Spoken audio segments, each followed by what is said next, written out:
worst person. So, yes, of course, I mean, I have experience in my skincare stuff. I went to the whole school to get the whole shebang. Yeah. So I understand the anatomy of the skin and, all of those kind of stuff. Yeah. So when something works for my skin, I'm afraid. Yeah. Because I also have attachment issues. Yes. When something runs out, I cannot let it go. Yes, I'm exactly the same, and So I had like very horrible acne. Me too. Do you know like acne from hell? Yeah, I know. Yeah. Yeah, I know. I almost thought it was witchcraft. That's how bad it was. I mean, I had really bad acne at school. Yeah. And being at school and having acne, you think it's okay to poke at it. And now I'm left with these scars. But you know what? I guess as you age, as you mature, you also realize it's not such a big deal. Yeah. These scars are there. It's okay. We always find a way to cover it up. So we live and we learn. I'm just thinking of the amount of excuses I had. Every time somebody would be like, hey, we're having a party, I think you should come along. I'd be like, I have to do something because I was afraid they're going to see what my face looks like and they're going to be asking me, what happened? I mean, at least you had invites. I didn't have any invites. I was like the boring pastor's kid at school with a long, big skirt and a big sloppy bag. Yeah.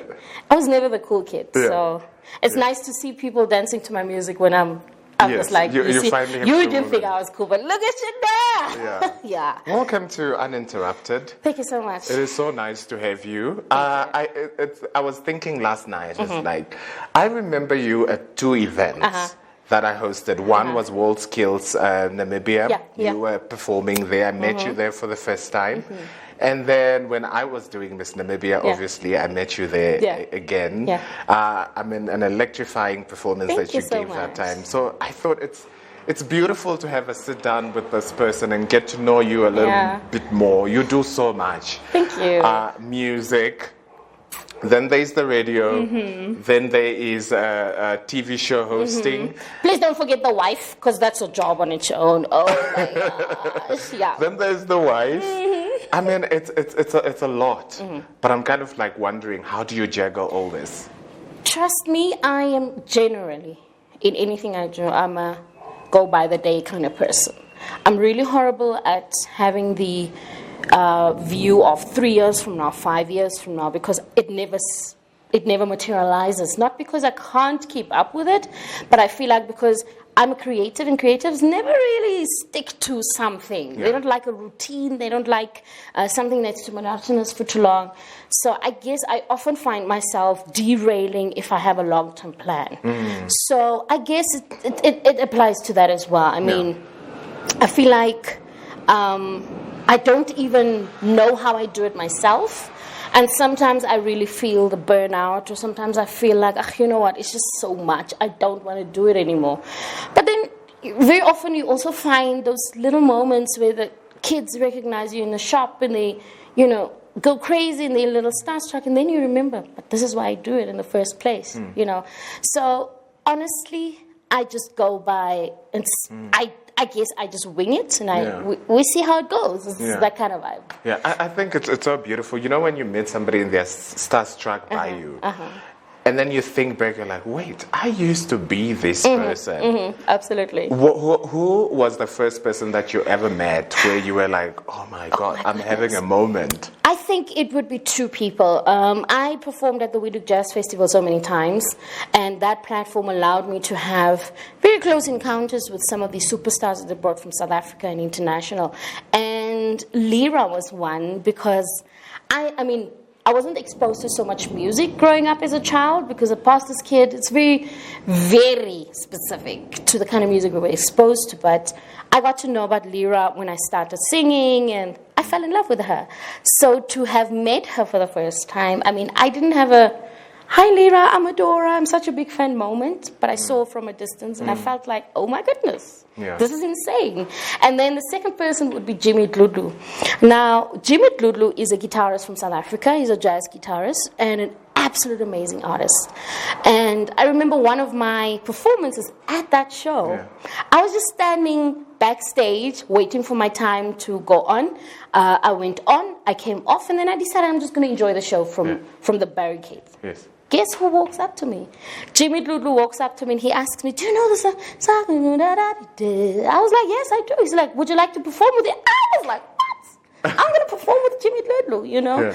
So I think those were the two for me. If there's any I missed out, it's probably because I can't remember. But it's got to be those two for me. Yeah. You know, I remember I was at the airport just coming from Bali, and there is black coffee. And at that point, I'm a huge fan. And something says, go and say hi. And a part of me also says, what if it makes him uncomfortable? You know, when you overthink a moment, like I was thinking, should I just walk up to him and maybe greet, say something? Or do I just wave from somewhere? Yeah. So I stood there just like, this is black coffee. We are at the same airport. And I couldn't have the guts to go. Yeah. And then obviously we boarded, and I was like sitting there like, I'm regretting. Why didn't I go and say hi? But now, even when I tell the story, people won't believe. But you know, it's so, especially now when you find yourself in sort of, you know, a famous popularity kind of space, you would understand it. Also, maybe it's okay that you overthought that, because for me personally, it's not always that you're in the mood to interact with people. It's not always that you're ready to be Adora or David or Black Coffee or whoever, you know. And I completely understand that. And it actually just takes me back to all the horrible moments I had with fans. People were just flipping out, and I was just like brushing it off, you know. But partially, I developed social anxiety since COVID. And I was already a very self-conscious person even before that. And I think what COVID did was the fact that we were isolated for so long. I didn't feel the need. I didn't, I didn't really worry about people judging how I looked, what I was, you know, dressed in, did I do my makeup, you know. And as time went, you know, obviously lockdowns were lifted. Now life started becoming a little normal again. Then you realize that never changed. People still expect you to look a certain way. They still want you to dress a certain way. And if you look like this, you're still obviously judged for whatever, because you're the superstar or icon to even if it's just a small community, you know. And I think a lot of times we forget to give ourselves grace, that it's okay to have an off day. It's okay to not want to go full out with what you're wearing, to not want to wear makeup, you know. It's absolutely okay. So I guess that overthinking situation, that's different. Is that, you know, I feel like a lot of creatives or people that are in the industry love to be at home. One, because I can be ugly in peace. You know, I can be like in the worst t-shirt and just be, you know, watching a movie and just be myself. Whereas the moment you step out, you kind of feel like, okay, now I need to be Adora, the celebrity, and I need to dress a certain way and be presentable to the people that meet you. Is that the same feeling that you have? I mean, not anymore. Because I feel like the people I'm surrounded by accept me for who I am. And I need to thank my husband for this, because I used to be very self-conscious. And this is not even just about what I wear, but about how I look in general, my body, my skin, my face. I mean, we were speaking a little earlier about skincare and, you know, how it's such a big thing in this world. But I think different platforms, for example, create safe spaces for us to even be that on social media. And that's why I love TikTok so much, because you can just wake up and nobody will judge you for not have brushed your teeth or whatever, you know, your hair looking a certain way. Whereas, for example, other platforms, you gotta dress up to make the picture look dope, and you're gonna, you know, show off. But definitely, if I had a choice to just stay at home all day and be in my ugliest t-shirt, I'd rather do that than be an Adora. Everywhere and every time. I mean, you know, when you speak about struggling with whether it's self-acceptance and certain elements of who you are, I feel like most of us are like that.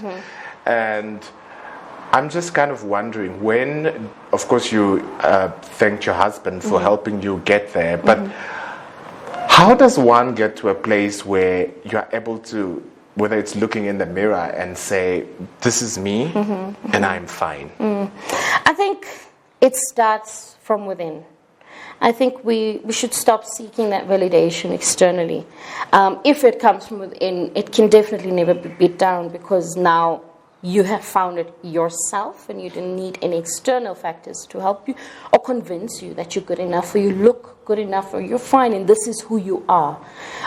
So there's really this fine line between the expectation of society of celebrities or famous people or whatever. I'm not even that famous really, but even just with my audience, the people who know me and the way they expect me to appear versus who I really want to be, because I had to intentionally make the decision that I didn't want to just conform to what people want me to look like, because that's not who I am.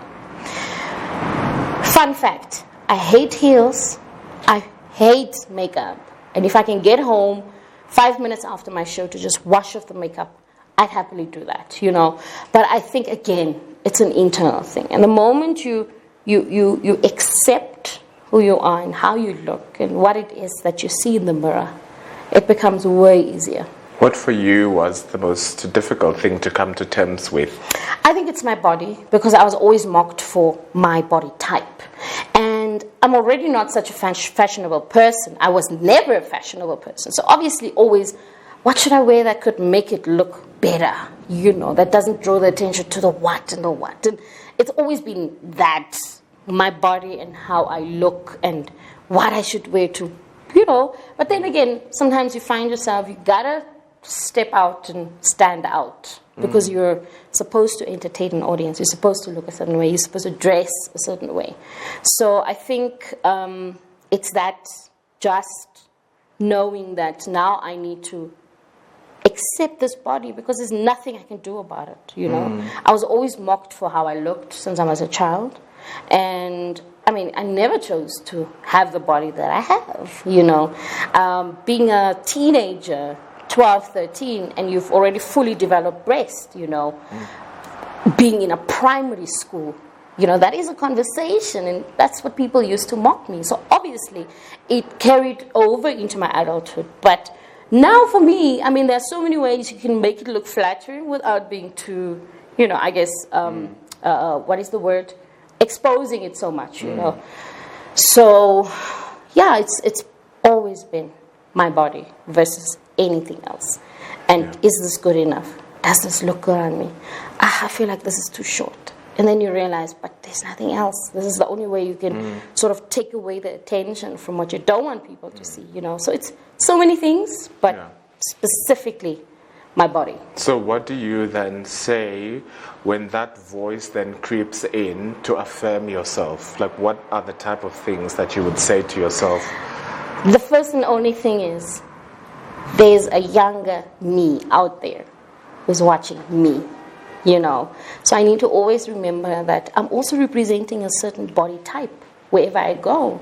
And imagine a little girl looking up to me and I'm not confident in my body, and they actually know this, So it's constantly reminding myself that I'm just not there. I'm just not showing up for myself, but I'm showing up for the younger me who's looking up to me. Yeah. That's a really beautiful way of putting it. You attribute a lot of the success that you have had, especially at the beginning in music, to your father. Yeah. I just want us to talk a little bit about the kind of man and person that he was. My father is the core and the foundation of who I am. My father is a pastor, and he was a bishop for many years in the Lutheran Church. And the kind of talent that my father possesses, and I'm not just saying this because I'm a fan of his, but because I've actually experienced the undeniable talent, because he is a trumpeter, and every time my father picks up the trumpet to play something, it's heavenly. And I'm not just saying this because it's my dad again. It's real. And I grew up I think I'm one of the luckiest people to have grown up in a home where music means so many things. Music is your perfect escape. Music is your comfort. Music is what keeps you grounded. It's what keeps you close to God, And very strict father, but such a big heart. And growing up in a strict home, you always obviously feel like you always question, am I even good enough? Does dad even really love me? And then you grow up into adulthood and you realize everything your parents did for you was out of love. And whether it was the day that they scolded you for whatever, or they lashed out at you for something, those are all things that started shaping me, okay? And my father is a very disciplined musician. And if there's something I wished I did better, it was get the discipline from him, because he's so committed to his craft. And no matter how good he is at something, he keeps practicing. You're never good enough. You're always just close to good enough, but you're never good enough. Not just is it the teachings when it comes to the music that I learned from my father, but also just serving people. My father is a humble servant when it comes to doing the work of God. And my music started in church, and already since then I had to start serving people a certain way, because not just is it expected from a pastor's kid, but now you're starting to understand what it means to serve people and how much of an impact you can make in people's lives. And I think a lot of things happened in my childhood, and a lot of things changed. There was an entire 360 of how my father showed up for us when he had a life-threatening operation many years ago. And we were told he could come back alive or he might not, of which obviously you just wish for the best. And to God be the glory, my father came out of the operation alive and well. And since then, it's been a little different. You start understanding and treating certain things differently, because and treasuring. Life is short. How he lashed out at you about something when you were 9 years old, that doesn't matter anymore. Now it's about really making meaningful memories with whoever is special in your life. And then COVID came and all of that. And even during COVID, I could see he was slipping away. And I was praying every single day that God just doesn't take my father away, because it's not just for me that it would be a big loss, but for the entire community of churchgoers who know him. Yeah. So my father it's easy to say my father is my foundation and my core of who I am. Right next to him, my amazing mother, so resilient and such a fighter, because I'm saying a fighter because we, not so long ago, a few years ago, we went through the worst kind of pain you could feel. And I think it's something that many people don't speak about, which is church hurt. My father became a pastor when he was 18 years old, and he started serving in church when he was 18. And just a few years back, everything just changed in a snap of a finger. And this is not even because he decided to not serve anymore. This is because people had a smear campaign against him, people decampaigned against him, and it caused the family so much hurt and so much pain, because now you are put in front of all your enemies, stripped down of your clothes, and they are just saying the worst things they could to you, And it's not in a literal sense, but that's all I see when I think of the situation. And it has caused my family tremendous pain, but it has also taught me so much about people. The people who you carry so dear to your heart might not be the same ones who think the same about you. Yeah. And that teaches you to always have your guard up, because I learned from my parents that it's either you're in both feet or you don't do it at all. But to be in one foot in, one foot out is never a thing, So my mother, right next to my father, has gone through so much in life. And if there's one thing I can tell them today, it's just to say thank you. That's beautiful. Thank you. That's really beautiful, because I'm thinking now, when I was in grade 12 in Grootfontein, where I grew up, I had this sense of, I can't wait for this chapter to be over, like, so that I can, and every time I could hear my mom saying, go and wash the dishes, I'd be like, I can't wait to leave. Yeah, and start my own life, alone, where I don't have to wash the dishes. Exactly, and a year later, I lost my mom, and I always think about, sometimes I sit back and say, had I known that the following year that's what would happen, I would have paid more attention, I would have been more present, and I would have maybe, instead of being obsessed with what my life could be after this chapter, I would have been more present, to enjoy that moment. And I don't think we make a lot of time to say, I'm here right now, you are here right now, I am enjoying this moment. I'm not thinking or fixated on what could be after this moment. So do you find yourself now in being intentional, first of all, about the people you surround yourself with? David, you won't believe it. I had a very weird start to the year because there was this constant questioning. I was constantly questioning myself if I'm good enough. Am I showing up enough for friends, for family, and so on? And then again, you feel like you do, and then something just happens and it makes you feel some type of way. As if though you're pouring out too much and nobody's pouring into your cup. And I'm still finding myself in the phase where I need to identify who I need to surround myself with.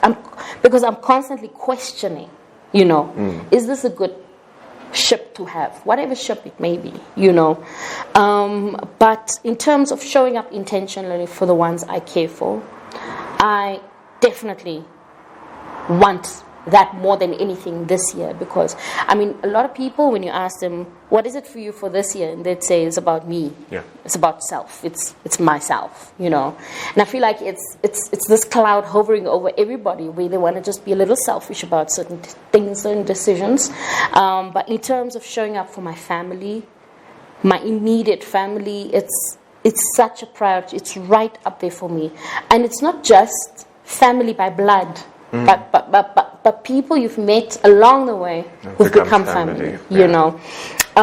So it's definitely at the top of the list for me, where I really want to make meaningful relationships and make them count a little more, and be intentional about showing up for those who I care for. But then again, I'm really terrible at knowing or seeing the red flags when it comes to if that person would even show up for me. So a lot of times I found myself bumping my head or, hitting my foot because this person isn't showing up for me once, twice, 3 times. A lot of times I overlook it. But I guess this year it's really about cleaning out the closet and just making sure that the ones who show up for me equally are getting what they deserve from me, because they're showing up for me, and we find ourselves vested so much into people that don't care, that just don't bother, and then you find you neglect the ones who really care for you.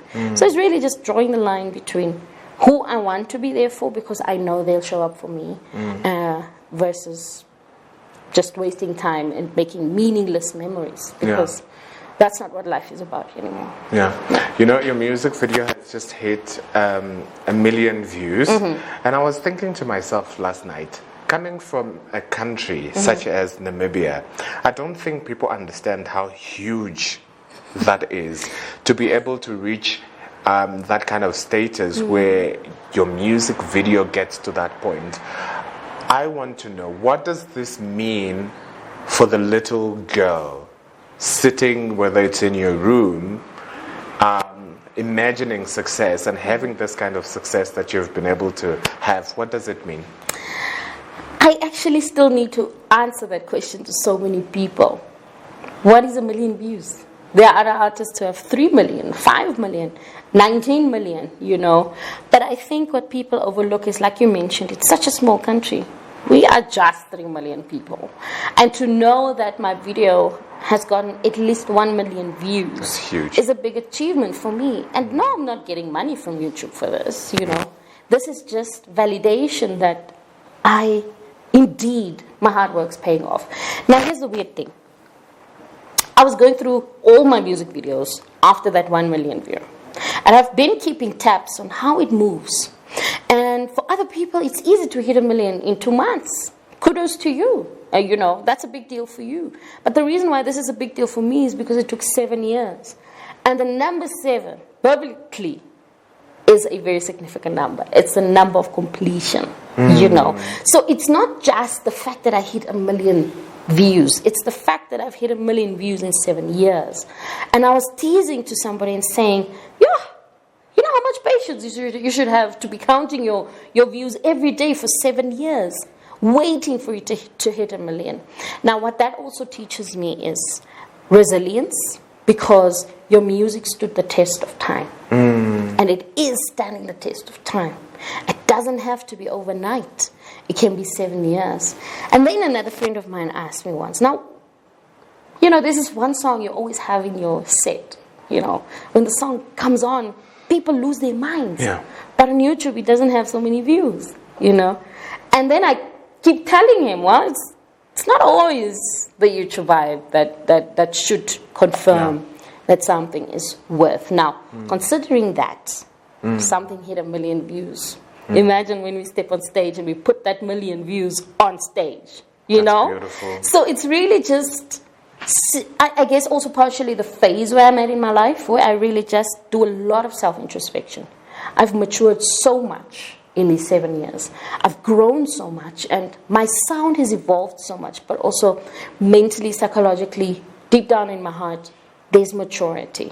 So what I do with that 1 million views in the 7 years, the journey, is basically just reflect and, I mean, see how far we've come. Because when you count up, when you tally up the other videos, 880,000.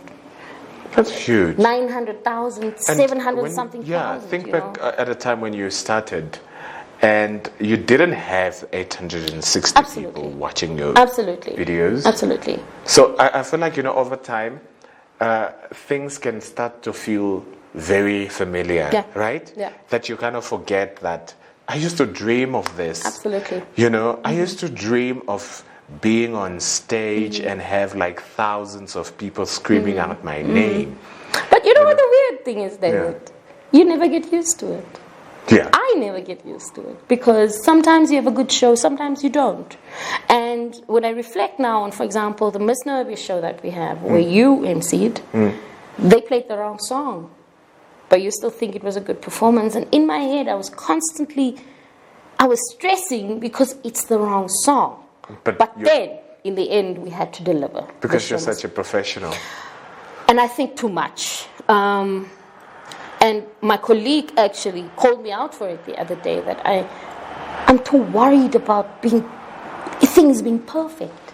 Why are we so concerned about the little details when people won't even... I mean, I was looking for a chair. I needed a specific type of chair to shoot my thank you for my 1 million views YouTube video. It took me 3 days. I still didn't find the chair. Together. And then my friend, who's my co-host on 99 FM, calls me out and he's like, but that chair is right there in your house, you know? Why are we so concerned? Why do we always want it to be so perfect? And that actually brings me to my musical journey. I mean, I was always concerned about hitting that hit song. I wanted a hit song so bad. I asked every artist that I met during that time, how did you get your hit song? You know, in the meantime, the hit song wasn't even my idea. You know, it was somebody else's idea who was just taken. We stripped it up. We took that part of the verse. It became a chorus, and here we are. You know, so perfectionist is not always the best way out, and I think that is what life should teach us. People don't want perfection anymore. People are not looking for the perfect skin anymore. People are not looking for, oh my goodness, oh, is my hip? People are not looking for that anymore. People want to connect with you in so many other ways. And that is what's in your heart. That's really beautiful. And it reminds me of talking about, like, people are not looking at what you are looking at. a time when I was living in Joburg, and it was at the same time when I had like horrible acne, and I had this friend of mine who was just like made me feel like I'm the most wonderful thing to happen on this earth, and because there was so much love, but internally I was struggling with myself and what I looked like outside, and I thought I had to be loved and accepted based on what I am outside. So that's what I was presenting myself as people are gonna love what is outside. And one day I said, I think she was telling me about, this weekend I'm gonna take you there and we're gonna get a haircut. And then I said, why do you love me? That's a random, right? Yeah. And she said, what do you mean? I've got acne. Why are you here? Like, why are you in my space? I don't, because that's how I was seeing myself. Yeah. And then she said something that is very powerful. She said, because you are more than skin. And that's something that I had never accepted about myself, you know? And I had to hear it from somebody else to say, you are more than that. Like when people look at you, they're not looking at your body. Like your energy is so amazing that people don't even notice the kind of things that you are kind of looking at, picking on. And I think that's what makes us. That's why we deprive ourselves, and that is how we deprive ourselves of the most significant things in life. You know, it's not about how you look and what you see in the mirror. It's not about that perfection. Is my shoelace tight? Oh my gosh, this pant is so sloppy. People don't care. They just want to be around you. And the beauty of it is that now more and more people are starting to speak up about just being themselves. People are accepting themselves so much more. And I want to actually just remind everyone viewing this that by accepting who you are helping the next person accept who they are. I love that. Yeah. Because you know why I love that so much? You cannot at any point in life give to someone something that you haven't given to yourself. If I haven't accepted who I am, or there's certain parts that I struggle with, trust me, I will never accept you. This reminds me of this crazy phase in my life where I was having a conversation with some TikTok followers just the other day, and I was talking to them about how I found myself in a 3-year-long abusive relationship. And the first thing somebody said is, you were probably just there because you didn't know your worth. You didn't know that you were worthy of better. And I constantly go back to that saying because it took so much to know my worth. It took so many beatings to know. And it's not even because I didn't see it. It's because there was this curtain over my eyes. Because now you start living by what that person says you are and what you are not. You know, by what they believe you are not, for example. And it is really fundamental to know your worth and to be able to stand in front of a mirror and love what you see. Again, like you said, you can't expect from people what you haven't given yourself. You know, so that acceptance is so many things, and there are so many layers to why we are stuck in this thing in our heads that I'm not good enough, I don't deserve it, no, I didn't work hard enough, and enslave yourself to your own thoughts. Now let's quickly go back to that phase of my life. Now, I mean, as most things in my life, I'm usually both feet in, stupidly in love. Yeah. What comes may come kind of person, you know. And I found myself smitten in love with a young man who I thought was my person. And when I say my person, I'm referring to, I saw a future with this person, you know. And not long in, the abuse started. And it started with verbal abuse. Then it went over to psychological abuse, emotional abuse. Next thing we know, it was physical abuse. And the more I reflect on this phase of my life, the easier it actually becomes to just talk about it, because it's not something I'm running away from anymore. I'm accepting my truth, you know. And 3 years in, it took me some of the worst experiences at the hands of this man to just realize that I deserve better. I am more. I'm good enough, you know. We shouldn't deprive ourselves of the good things because somebody else said what about us, or somebody else thinks what about us, you know. And in order to be able to shut that out, love what you see, accept what you see, and embrace it, you know. 7, 8, 9 years down the line, I'm happily married, and I'm smitten in love again, both feet in, unapologetic. Yeah. And I'm just rushing through it because I don't want to so much dwell on the negative of that experience. But the beauty that you can create when you start knowing your worth. Absolutely. Yeah. Accepting and knowing your worth and knowing that God intended for everyone to have a prosperous life, to have a good life, to experience love a certain way. And by a certain way, I mean the most beautiful way possible. Yeah, you spoke about this in an interview that I read where you said, it's taken me a little bit longer to be more successful when you started in music, because you would find that a lot of time the producers would end up, whether it's falling in love with you or wanting something else other than the music, and because you wouldn't compromise, the price would then be your music being slower.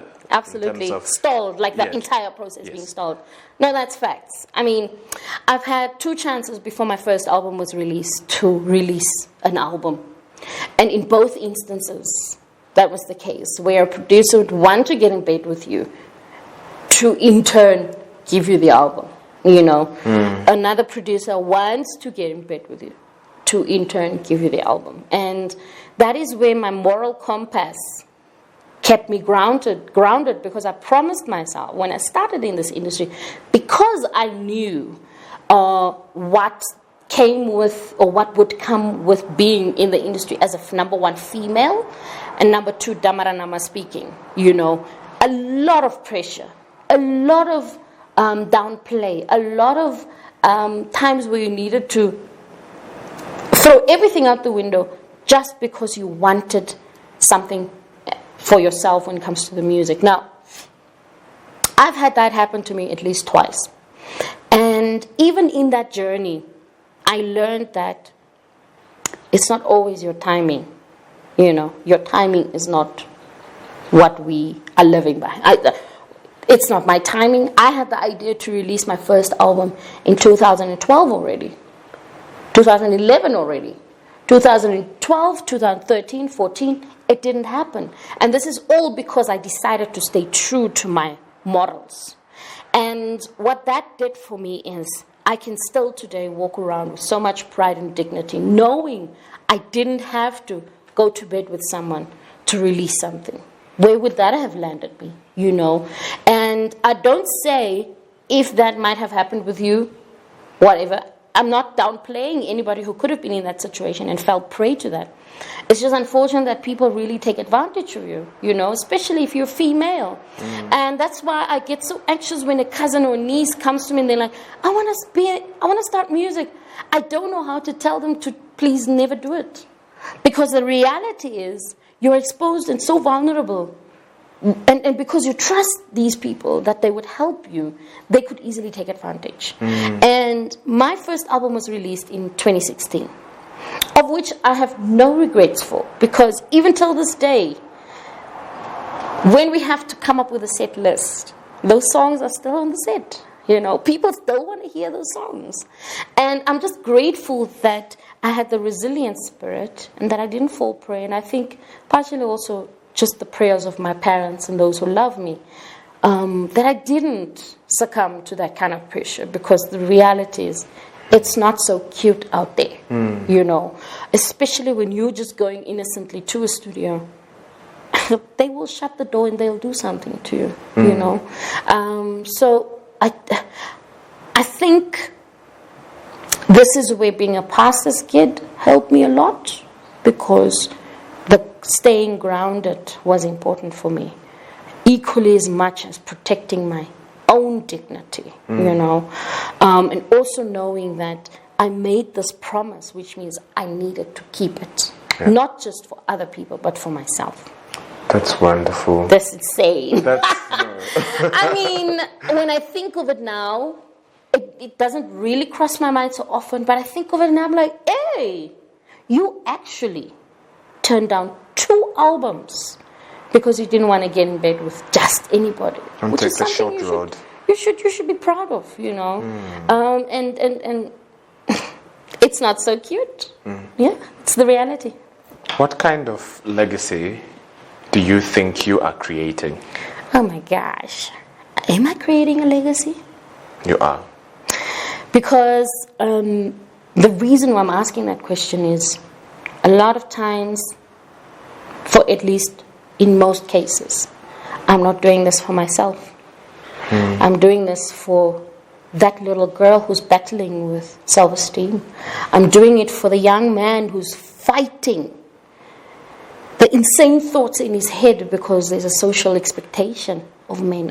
I'm doing this for the woman who had to walk out of a relationship, no matter how long it took her, to save the lives of herself and her children. You know, so and I can't answer the question because I don't know. Again, I'm just trying to live my purpose best way I can, and tell my story best way I can. And when you listen to my music, for most part, especially if you understand the language, it's something I've gone through. Every love song is the love I've experienced. Every painful song is the pain I've gone through. And I feel like as musicians we have so much power to tell a story because we speak for so many people. Yes. You know. So in terms of legacy, I don't know. And I guess the reality of life is you'll only know when you're 6 feet under the ground. And you know, I like that you don't know, because then that answers what I've been sort of like battling. Because I find that sometimes when you are thinking of a legacy, you feel like I need to create and do this and do that and do that. But sometimes, you know what the greatest legacy is? That you just were. The fact that you were in the industry that you were, the spaces that you were, the kind of difference you made, and it shouldn't even just be one legacy. Yes, because and even how you treated people, you know, that is a legacy in its own. Because sometimes instead of telling people, it's always better to have lived it. You understand? Like, this is not something that was told. This is something that people saw. Exactly. Yeah. And that's what I want. And that's why I say with so much conviction that you'll never really know until you're 6 feet underground. Because a lot of times, people might tell you, oh my goodness, you saved my life with a song. I read through those comments and I don't even know what to say because I didn't know that's the kind of impact I would have on people, you know, where one lady came through and she commented on my YouTube video that this song made her fiance then, who's now her husband, stop or not try and commit suicide. I don't know what to say in these kind of comments, you know. I'm just trying to live the purpose the best way I can, and I'm glad that I'm able to, even in my small little way, make a difference in someone's life. So I feel like we should stop worrying about what will people think. Oh my goodness, is this good enough for people? Because it's usually those things that make you doubt. That is that turnaround point for other people when it comes to who you are and what you have to offer. That's beautiful, and I don't think I would want to add anything to how you have just articulated it. Thank you. This has been so wonderful. To experience your music is beautiful. Thank you. But to experience you as a human being and to speak on different issues that make us human beings is the most beautiful thing, and I'm so glad that you were able to come onto this platform. Because people do enjoy your music. Yeah. And it's good for people to enjoy or hear your views of the world, what your journey has been like. I actually want to ask you something. Please do. I want to ask you, what is it one thing that wakes you up every morning and makes you want to try again? The fear of failure. The fear of failure for yourself? Yes. I think not even any, what would I say? Not even any expectations from an individual, but just the vision that I have for myself. And not wanting to disappoint myself. And because I've created my own sort of things that I want to achieve. Yeah. So the fear of not being that which I've told myself or that I want to achieve, that's what I think makes me wake up in the morning. And want to do it again. Yes, because I show up not even on days when I don't feel like it. And I had to learn that discipline from working out because I hated it. And the funny thing about it is that it doesn't have an end. So you see, every time when you go to, there's no gymming is like it's infinite. You stop, your body goes back. Yeah. So I think I had to teach myself to show up, even for the things that I don't like, but just showing up. And the fear of failing. Like if I've put goals for myself, I want to achieve those goals, so I don't want to stop, so that I have to wake up and get those goals. Well, the only reason why I ask is because I want to give you the surety that you're well on your way. And I don't think you should be worried about the fear of failing yourself. Yeah. Because you are showing up for yourself, and we see it. So I just wanted to let you know that. Thank you. That we see it, and you are well on your way. Thank you. I see it for you. There's a moment where we did our first episode on this podcast. We had Delish Matthews, who I love. And you know that thing of just start, it doesn't need to be perfect. Yeah. Well, I was tested. Yeah. That video had like the worst sound. Yeah. And that morning I woke up and I said, God, you know I love what I do. And I cried and I said, I love what I do and I've committed to doing this, and this is not a reflection of who I am. So to hear that affirmation is so beautiful, and I want to thank you so much for it.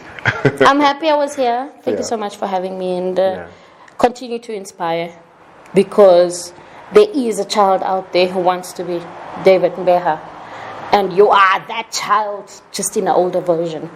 Yeah. So show a little grace to yourself, because oh, boo, we love you. Thank you so much. I love you too. Thank you. This has been uninterrupted.